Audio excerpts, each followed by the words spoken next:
सुप्रभात बच्चों, मैं आपकी हिंदी की अध्यापिका और आज हम कक्षा 7वीं की हिंदी सेकंड के पाठ्य पुस्तक भाषा दर्शन एवं रचना का पहला पाठ शुरू करने जा रहे हैं, जिसका शीर्षक है भाषा लिपि और व्याकरण। तो चलिए शुरू करते हैं। पाठ 1, भाषा लिपि और व्याकरण। भाषा।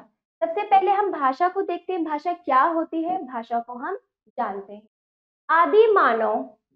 आदि मानव अपने मन के भाव एक दूसरे को समझाने और समझने के लिए संकेतों का सहारा लेते थे, परंतु संकेतों में पूरी बात समझाना या समझ पाना बहुत कठिन।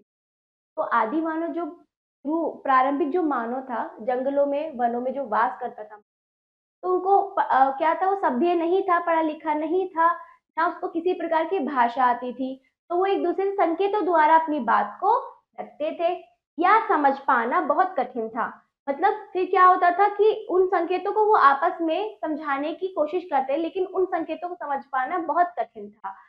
आपने अपने मित्रों के साथ संकेतों में बात समझाने के खेल खेले होंगे, ठीक है। इस समय आपको अपनी बात समझाने में बहुत कठिनाई हुई होगी। ऐसा ही आदि मानव के साथ होता था। इस असुविधा को दूर करने के लिए उसने अपने मुख से निकली ध्वनियों को मिलाकर शब्द आरंभ किए और शब्दों के मेल से बनी भाषा। तो इस तरह से आपने देखा होगा, जब हम अपने मित्र को कुछ इशारों में, संकेतों में समझाते हैं पर वो समझ नहीं पाते, इसी प्रकार उनको भी मुश्किल कठिनाइयां होती थी अपनी बात करने में, अपनी बात रखने में। तो फिर उनके मतलब फिर क्या हुआ, उन्होंने धीरे धीरे धीरे अपने ध्वनियों को जोड़कर एक शब्द का रूप दिया, जिसे वो शब्द मिलकर फिर वाक्य बने, फिर वाक्य से वो क्या बने, भाषा में आए। ठीक है, तो इस प्रकार भाषा का प्रारंभ हुआ।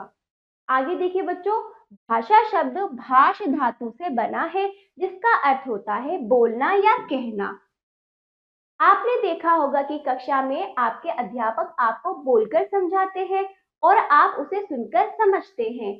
इसी तरह आप अपने घर में बोलकर अपनी बात बताते हैं और सुनकर उसे समझते हैं।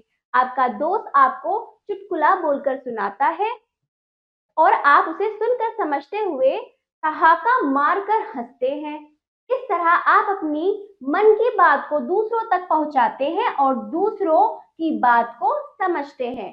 तो इस तरह से ये भाषा क्या होती है, जब हम अपनी बात दूसरों तक पहुंचाते हैं और सुनने वाला आपकी बात को समझ पा रहा है, तो ये आपकी भाषा होती है।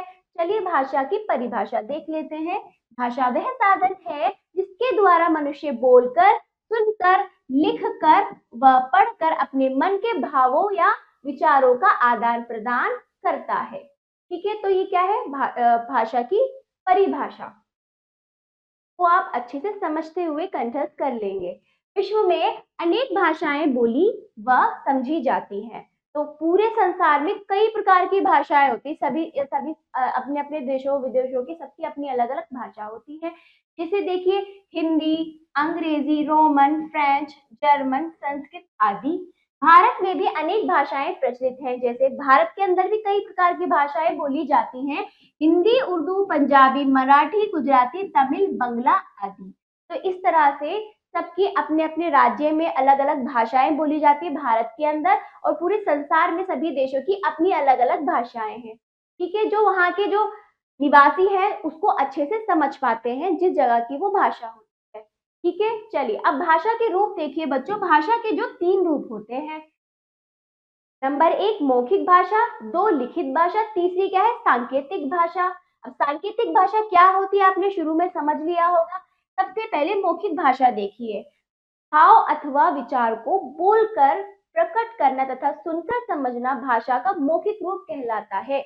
आप अपना विचार, अपनी बात, अपने भाव को बोलकर प्रकट करें, सामने वाला सुनकर आपकी बात को समझ चुका है, तो वो किस में आएगा, मौखिक भाषा, यानी बोलकर की जाने वाली भाषा को मौखिक भाषा कहते हैं। उदाहरण के लिए देखिए, उदाहरण के लिए टेलीफोन पे बोलकर, दूरदर्शन पे भी आपको क्या नई नई खबरें सुनाई जाती है बोलकर, भाषण में भी आपको बोलकर लेक्चर दिया जाता है, भाषण दिया जाता है, वार्तालाप भी होता है आपस में बातचीत करके। नाटक में भी आपको क्या होता है, नाटक में भी बोलकर नाटक समझा जाता है। रेडियो में भी आप सुनते हो सुनने का काम, जहाँ आपका सुनने का काम हो रहा है वहां आपकी मौखिक भाषा, जहाँ बोलने और सुनने का ये जो प्रक्रिया है ये मौखिक भाषा के अंतर्गत आती है। यह भाषा का प्राचीनतम रूप है, सबसे पुराना रूप है आपका मौखिक भाषा। मनुष्य ने पहले बोलना सीखा, इस रूप का प्रयोग व्यापक स्तर पर होता है। तो मनुष्य ने सबसे पहले बोलना सीखा, ना कि संकेत करने सीखे। जो भी वो बोलता था बोलना ही उसने पहले सीखा था, लेकिन वो कुछ भी बोलता था, नहीं समझ आता तो फिर वो संकेतों का सहारा लेने लगा, फिर वापस से वो क्या सभ्य होकर क्या करने लगा, फिर वापस बोलकर समझने भी लगा। इस प्रकार भाषा का प्रारंभ हुआ था। ठीक है। दूसरा देखिए, लिखित भाषा भाव या विचार को लिखकर प्रकट करना तथा पढ़कर समझना भाषा का लिखित रूप कहलाता है। उदाहरण, पत्र, लेख, पत्रिका, समाचार पत्र, कहानी, जीवनी, संस्मरण, तार आदि। तो बच्चों देखिए, लिखित भाषा में क्या होता है, क्या क्या प्रक्रिया शुरू होती है लिखित भाषा को प्रकट करने के लिए? लिखना। लिखित रूप में जो भी आप किसी भी तरीके के जो कार्य कर रहे हो वो आपकी लिखित भाषा है। जैसे देखिए, पत्र लिखा जाता है, लेख भी किसी विषय पर कोई लेख लिखा जाता है तो भी लिखित रूप में, पत्रिका वो भी लिखित रूप में, समाचार पत्र पढ़ते हो लिखित रूप में, जिसे पढ़कर आप समझते हो। कहानी, जीवनी, संस्मरण, तार, ये सब क्या है? सभी लेखक ने जीवनी, कहानी सब लिखित रूप में तो लिखी है और आप उसको पढ़कर समझ रहे हो। जो लिखित में है और उसको पढ़ रहे हो तो वो आपकी किसके अंतर्गत आएगी? लिखित भाषा में। ठीक है। अब देखिए, भाषा के लिखित रूप द्वारा जानकारी को संजोकर रखा जा सकता है। लिखित रूप का प्रयोग मौखिक रूप की अपेक्षा सीमित है। तो ये बात है कि हमें कोई बात है, कुछ चीजें हैं, हमें हमें कुछ चीजों को आगे तक पहुंचाना है, कोई ऐसी जानकारी जो हमें आगे तक पहुंचानी है, तो हम उसे मौखिक रूप से बता तो देंगे, लेकिन वो हमेशा सीमित नहीं रहेगी। उसको यदि आप लिखित रूप में रखोगे तो वो हमेशा सीमित रहेगी। तो इसलिए लिखित भाषा सीमित है मौखिक भाषा के, देखा जाए तो मौखिक भाषा से ज्यादा ये सीमित रहती है। ठीक है बच्चों, चलिए, मौखिक भाषा की अपेक्षा लिखित भाषा जो होती है आपकी सीमित रहती है। आप अपनी जानकारियों को संजोकर इकट्ठा करके लिखित रूप में रखकर आगे भेज सकते हैं। ठीक। तीसरा देखिए, सांकेतिक भाषा, जब संकेतों यानी इशारों द्वारा बात समझाई और समझी जाती है तब वह सांकेतिक भाषा कहलाती है। जैसे चौराहे पर खड़ा यातायात नियंत्रित करता सिपाही, मूक बधिर व्यक्तियों का वार्तालाप आदि। तो मूक बधिर मतलब जो बोल नहीं सकते, है ना, जो बोल नहीं सकते, तो आपस में क्या है, इशारों में, संकेतों द्वारा वो अपनी बात समझाते हैं। ठीक है। और देखा, चौराहे पे जो जो ट्रैफिक पुलिस होती है वो चिल्ला चिल्ला के थोड़ी ना सबको अपने ट्रैफिक ट्रैफिक के नियम नियंत्रित करती है, सब चीजें देखती है। वो इशारों में, संकेतों में, है ना। अगर वो बोलेगी तो किसी को सुनाई नहीं देगा, क्योंकि वहां पे गाड़ियों की इतनी आवाज आती है। संकेतों द्वारा वो समझाते हैं, सब समझ जाते हैं। तो यहाँ पर सांकेतिक भाषा का अच्छा उपयोग है। ठीक है। तो तीसरी आपकी सांकेतिक भाषा हुई बच्चों, और मूक बधिर जैसे जो बोल नहीं सकता वो भी सांकेतिक भाषा का प्रयोग करता है। चलिए, ये हुआ आपके जो भाषा के प्रकार, मौखिक, लिखित, सांकेतिक। अब मातृभाषा किसे कहते हैं ये अलग चीज है, चलिए देखते हैं मातृभाषा किसे कहते हैं। बालक जिस परिवार में जन्म लेता है उस परिवार के सदस्यों द्वारा बोली जाने वाली भाषा वह सबसे पहले सीखता है, यही मातृभाषा कहलाती है। सरल तरीके से अपने परिवार में रहकर भाषा ग्रहण की जाए, समझ रहे हो बच्चों, उसका अधिगम ना करना पड़े, उसे सीखना ना पड़े, वो ग्रहण हो जाती है माहौल में, वातावरण में रहकर। आपके परिवार में एक छोटा बच्चा होता है, वो सबसे पहले अपनी माँ, अपने घर के परिवारों की भाषा सीखता है। जो अपने घर में रहकर भाषा को क्या कर लेता है, समझ लेता है आसानी से, सरलता से, वो मातृभाषा होती है। ठीक है। वह भाषा जिसे बालक अपने परिवार से अपनाता है, सीखता है, मातृभाषा कहलाती है। तो मातृभाषा यानी परिवार में जिससे जो भाषा परिवार द्वारा बच्चे को प्राप्त होती है वो आपकी मातृभाषा होती है। राष्ट्रभाषा देखिए, यह वह भाषा है जो देश के अधिकांश नागरिकों द्वारा प्रयोग में लाई जाती है। हिंदी को भारत की राष्ट्रभाषा के रूप में स्वीकार किया गया है। तो बच्चों, राष्ट्रभाषा क्या होती है? देखो, हमारे देश में अलग अलग राज्यों में अलग अलग भाषा होती है। ठीक है। अलग अलग राज्यों की अपनी अपनी भाषा होती है, लेकिन वो भाषा जो पूरे राज्यों में अधिकतर नागरिक बोलते हैं वो हिंदी है। आप देखते हो कि हिंदुस्तान में हिंदी भाषा ज्यादा बोली जाती है।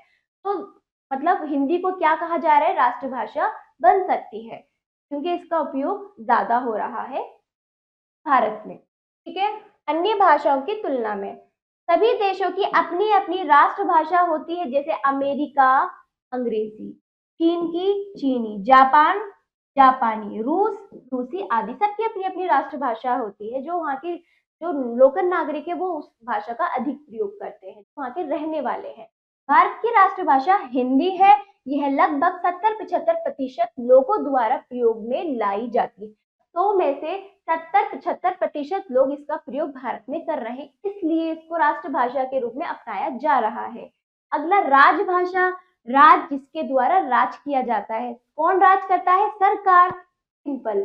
राजभाषा का प्रयोग सरकारी कामकाज में होता है। भारत के संविधान में हिंदी को राजभाषा के रूप में 14 सितंबर 1949 को मान्यता दी गई, परंतु अंग्रेजी को सह राजभाषा के रूप में जारी रखा गया।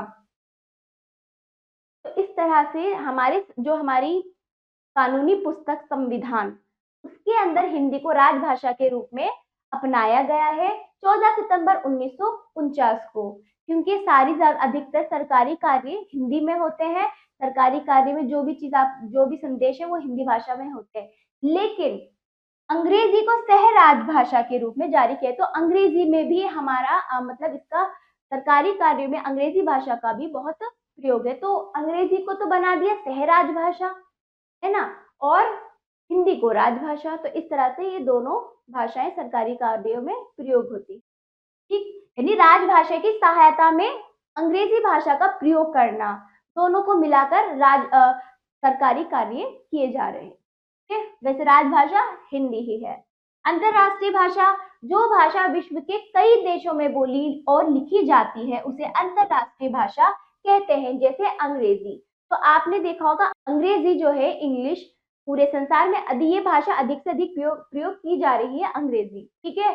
तो इस प्रकार अंग्रेजी भारत में भी, भारत से बाहर और भी देश हैं, पाकिस्तान, चीन, नेपाल और बाहर अमेरिका, कई सारी जगह ऐसी हैं, कई सारे देश हैं, वहां पर अधिक से अधिक अंग्रेजी भाषा का प्रयोग हो रहा है। तो अंग्रेजी क्या है, आपकी अंतरराष्ट्रीय भाषा, यानी पूरे संसार के अंदर अधिक से बोली जाने वाली भाषा।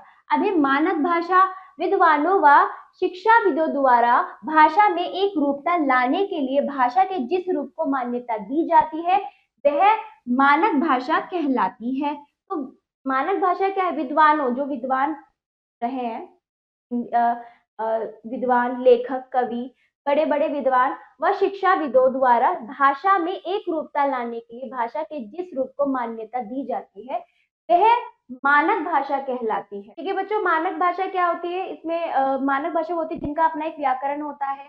तो ये सभी भाषाओं का एक रूपता होती है। इस प्रकार का इसको बनाया गया है कि सभी भाषाओं की जो जड़ होती है वो भाषा हो या फिर और भी चीजें, उसमें एक रूपता पाई जाती है। ठीक है, ये हमारी मानक भाषा हुई। चलिए, बोली तथा भाषा, मौखिक भाषा को बोली भी कहते हैं। बोली भाषा का ऐसा रूप है जो किसी छोटे क्षेत्र में बोली जाती है। यह भाषा का अल्प विकास रूप है। इसमें प्राय साहित्य की रचना नहीं होती। बोली में लोकगीत व लोक कथाओं की रचना होती है। मानक भाषा में साहित्य व्याकरण ये सब रचना हो जाती है, पर बोली में और बोली जो होती है उसमें साहित्य की रचना नहीं होती। लोकगीत व लोक कथाओं, लोगों द्वारा कही जाने वाली अपनी भाषाएं वो बोली कहलाती है, परंतु ये लिखित रूप में नहीं होती। इनका प्रचलन मौखिक रूप में होता है। हिंदी भाषा की 18 बोलियां प्रचलित है। इसके विपरीत भाषा बोली का विकास रूप होती है। इसके विपरीत भाषा बोली का विकसित रूप होती है। जो बोली होती है वो विकसित नहीं होती, और क्या इसमें कोई साहित्य नहीं लिखा जाता और ना ये इसका कोई लिखित रूप है। लेकिन भाषा जो है इसका विकसित रूप है। भाषा को लिखित रूप, भाषा को हम साहित्य में भी लिख सकते हैं, इसका लिखित रूप भी है और हर एक इसके अपने नियम भी है। ठीक है, इसमें साहित्य की रचना की जाती है, इसका प्रयोग विशिष्ट क्षेत्र में किया जाता है। शेष अब जो बातें ध्यान रखनी है, देखिए बच्चों, भारतीय संविधान में 22 भाषाओं को मान्यता प्राप्त कट। भारतीय संविधान में 22 भाषाओं को मान्यता प्रदान की गई है, जैसे हिंदी, असमिया, बंगाली, डोगरी, बोडो, उर्दू, नेपाली, गुजराती, कन्नड़, कश्मीरी, कोंकणी, मैथिली, मलयालम, मराठी, मणिपुरी, उड़िया, पंजाबी, संस्कृत, संथाली, सिंधी, तमिल और तेलुगु। यह आपको ध्यान रखना है, 22 भाषा, ठीक है, इनको मान्यता दी गई है। अब आ जाइए लिपि। प्राचीन काल में जब मानव ने मौखिक भाषा का प्रयोग करना आरंभ अर्थात शुरू कर दिया, तब उसे अपने विचार दूर बसे संबंधियों अथवा अन्य लोगों तक पहुंचाने की आवश्यकता का अनुभव हुआ, है ना। अपने विचार, अपनी बात दूसरों तक पहुंचाने की आवश्यकताओं का अनुभव हुआ। ऐसे में उसने मुख से निकली हुई ध्वनियों के लिए कुछ चिन्ह अंकित करने आरंभ कर दिए, शुरू कर दिए। यही चिन्ह लिपि कहलाए, यही चिन्ह लिपि कहलाए। समझ रहे हो बच्चों, यानी कि जो आप बोल रहे हो, जो आपकी ध्वनियां हैं, जो आप बोल रहे हो, उसका लिखित रूप क्या कहलाता है? लिपि। तो इस तरह से परिभाषा देखिए, ध्वनियों को लिखित रूप देने के लिए निश्चित चिन्हों की व्यवस्था को लिपि कहते हैं, कि वो चिन्ह निश्चित हो जाता है हमेशा के लिए। जो भी आपकी ध्वनि है तो आपकी लिपि कहलाती है। चलिए, प्रत्येक भाषा की अपनी लिपि होती है, एक से अधिक भाषाओं की एक लिपि हो सकती है।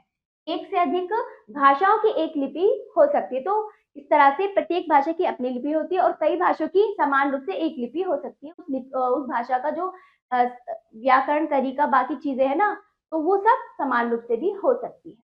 चलिए, जैसे देखिए संस्कृत भाषा और लिपि। संस्कृत की लिपि देवनागरी, हिंदी देवनागरी, गुजराती देवनागरी, नेपाली देवनागरी, मराठी देवनागरी। देखो बच्चों, एक से अधिक भाषा की समान रूप से लिपि देवनागरी, देवनागरी, देवनागरी। पंजाबी गुरुमुखी, बंगाली बांग्ला, अंग्रेजी Roman, French Roman, Urdu Farsi. तो इस प्रकार, ठीक है, पंजाबी की गुरुमुखी, बंगाली का बांग्ला, अंग्रेजी Roman, French Roman, Urdu Farsi, Urdu की फारसी है। अक्षरों की खोज, आगे देखिए, अक्षरों की खोज लगभग 6000 साल पहले हुई है। तो हिंदी के अक्षरों की खोज है वो लगभग 6000 साल पहले हो चुकी है। अक्षरों व लिपि की खोज होने के कारण ही मनुष्य अपने विचारों को आने वाली पीढ़ियों के लिए सुरक्षित रखता आया है। तो जब इनकी खोज हो गई, अक्षरों व लिपि की खोज जब हो गई, तो इस तरह से अपनी चीजें, अपने नियम, अपनी बात, अपनी जो भी अनुभव पूर्वजों ने किए, उन्होंने आगे तक पहुंचाया, इन्हीं की वजह से लिखित रूप में लिखकर। अब आ जाए व्याकरण। व्याकरण हमें भाषा के नियमों की जानकारी देता है और भाषा को शुद्ध बोलना, लिखना, पढ़ना सिखाता है। व्याकरण का उचित ज्ञान ना होने पर हम बोलते, लिखते और पढ़ते समय अनेक गलतियां कर देते हैं। तो व्याकरण भाषा को शुद्ध करता है, भाषा की कमियों को दूर करता है, भाषा में होने वाली त्रुटियों को दूर करता है। परिभाषा वह शास्त्र जो भाषा के नियमों की जानकारी देता है तथा उसके शुद्ध रूप का ज्ञान कराता है, उसे व्याकरण कहते हैं। व्याकरण के 3 भेद हैं। नंबर 1 वर्ण विचार, दूसरा शब्द विचार, तीसरा वाक्य विचार। वर्ण विचार, इसमें वर्णों के उच्चारण और लिखने के तरीके पर विचार होता है। शब्द विचार, इसमें वर्णों के मेल से बने शब्दों तथा उनके भेदों पर विचार होता है। वाक्य विचार, इसमें वाक्यों की रचना पर विचार होता है, जिसमें वाक्य रचना, प्रकार, प्रयोग, विराम चिन्ह आदि के विषय में अध्ययन किया जाता है। तो इस तरह से ये हमारे व्याकरण के 3 भेद है, वर्ण, शब्द और वाक्य विचार। पुनरावृत्ति कीजिए, क्या क्या हमने इस पाठ में सीखा। भाषा मन के भावों व विचारों के आदान प्रदान का साधन है। भाषा के 3 रूप है, मौखिक, इसमें होता है क्या, बोलना, सुनने का कार्य, तथा लिखित में लिखना, पढ़ना, व सांकेतिक, तो सांकेतिक है, संकेतों द्वारा से समझा जाता है। जिसे बालक परिवार से सीखता है वे मातृभाषा होती है। देश के अधिकतर निवासियों द्वारा प्रयोग की जाने वाली भाषा राष्ट्रभाषा कहलाती है। भाषा का क्षेत्रीय रूप बोली कहलाती है। उच्चारित ध्वनियों के लिखित रूप को लिपि कहते हैं। अगला, भाषा के शुद्ध रूप का ज्ञान कराने वाले शास्त्र व्याकरण कहलाते हैं।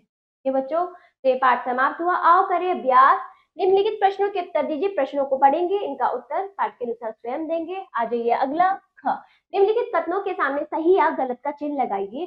कहा देखिए, मन के भाव व विचार प्रकट करने का साधन भाषा है, सही। अगला, व्याकरण के 2 अंग होते हैं, गलत। बोली भाषा का विस्तृत रूप है, गलत। अगला, ट्रैफिक पुलिस का सिपाही मौखिक भाषा द्वारा यातायात पर नियंत्रण करता है। ट्रैफिक पुलिस का सिपाही मौखिक भाषा द्वारा यातायात पर नियंत्रण करता है। गलत। अगला, राष्ट्रभाषा देश के अधिकतर निवासियों द्वारा प्रयोग की जाती है। सही। देखिए, कोष्टक में से सही शब्द चुनकर रिक्त स्थान भरिए, खाली स्थान भरिए। पहला, डैश भाषा के नियमों का ज्ञान कराता है। कौन? व्याकरण। दूसरा, भाषा के डैश भेद होते हैं। भाषा के कितने भेद होते हैं? 3। अगला, भारत में हिंदी को डैश के रूप में मान्यता दी गई है। राष्ट्रभाषा। चौथा, संस्कृत भाषा की लिपि डैश है। देवनागरी। अगला, किसी भाषा के क्षेत्रीय रूप को डैश कहते हैं। क्या कहते हैं? बोली। देखो बच्चों, जिसमें मैंने बता दिया है वो आपको लिखना है यहाँ पर। जैसे कि देखिए, पहले में व्याकरण लगा है तो आपको यहाँ व्याकरण लिखना है। बाकी मैंने आपको बता दिया, वो यहाँ पर आप स्वयं लिखेंगे। चलिए अगला, निम्नलिखित भाषाओं की लिपियां लिखिए। तो बाकी ये कार्य जैसे कि मैंने आपको समझाया है वो करेंगे आप। लिपियां बतानी है बच्चों, ये लिपियां लिखना है आपको। जैसे उर्दू की क्या है? फारसी। गुजराती की देवनागरी।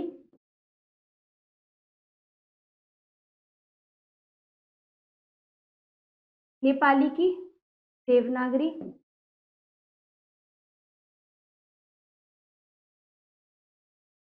संस्कृत देवनागरी।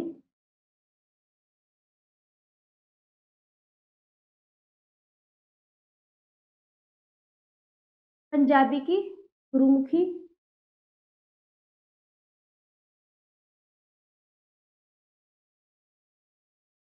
फ्रेंच की रोमन। बहुविकल्पीय प्रश्न, व्याकरण के कितने अंग होते हैं? 3। अगला, उर्दू भाषा की लिपि क्या है? फारसी। अगला, अंतरराष्ट्रीय भाषा कौन सी है? अंग्रेजी। तो ये पाठ समाप्त होता है बच्चों। आशा करती पाठ आपको समझ आया होगा। इसका अभ्यास आप जरूर कीजिएगा। मिलते हैं अगले पाठ पर। धन्यवाद।